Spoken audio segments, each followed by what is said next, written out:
المثل يقول لك يا بخت اللي صاحبه راجل، وانا بقول لك يا بخت اللي صاحبه نصير مزراوي. الراجل ده احتارنا نحبه في ايه ولا ايه ولا ايه ولا ايه بالظبط، من كمية المواقف الحلوة والحاجات المشرفة الجميلة والتصرفات العظيمة اللي دايما بتطلع منه في كل تصريح وفي كل موقف بيكون الراجل متواجد فيه. مين فينا ينسى ان الراجل ده خسر مكانه في بايرن ميونخ وتعرض لحملة إعلامية شرسة لمجرد آرائه حوالين القضية الفلسطينية ووقوفه جنب إخواتنا في غزة بعد اللي حصل في 7 أكتوبر وبعد الإبادة الجماعية اللي حصلت. مين ينسى الفيديوهات الجميلة اللي احنا بنقعد نتفرج عليها كل شوية لتلاواته للقرآن اللي اتكررت أكتر من مرة، واللي الراجل أعلن فيها كمان عن إن رغبته إن هو يتم حفظ القرآن الكريم كاملا وإنه يقدر ينجح ويوصل لمكان عالية. مين فينا يقدر ينسى إن الراجل ده سابقا كان ليه سابقا إنه تهاجم من بعض الجمهور لمجرد إنه اختار في توقف دولي ما كانش ليه أي لازمة، إن هو عايز يأدي فريضة الحج، وإنه شاف في الرؤية إنه محتاج يروح لبيت ربنا، وفعلا ربنا أكرمه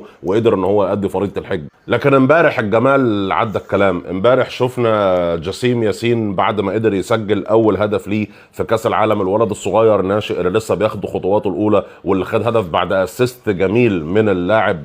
سفيان رحيمي. بنشوف نصير مزراوي بعد المباراه وهو بياخد اللاعب على جنب وبيديله تعليمات وبيقول له اول حاجه تعملها لما ترجع الفندق هي انك تتوضى وتصلي ركعتين شكر لله وتشكره على النعمه الكبيره اللي هو اداها لك. يا اخي والله احنا مش عارفين هنحبك اكتر من كده ايه والله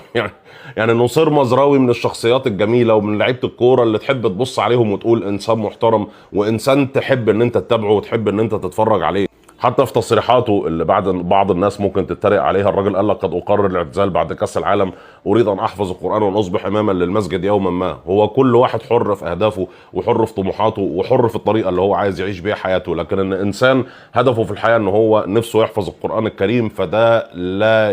يستحق مننا شيء غير ان احنا نقول ربنا يثبتك يا نصير مزراوي، ربنا يكرمك يا نصير مزراوي، ربنا يزيدك يا نصير مزراوي وتعلى في المراتب اكتر وتنجح في الدنيا اكتر واكتر وفي الاخره تكون في الجنه.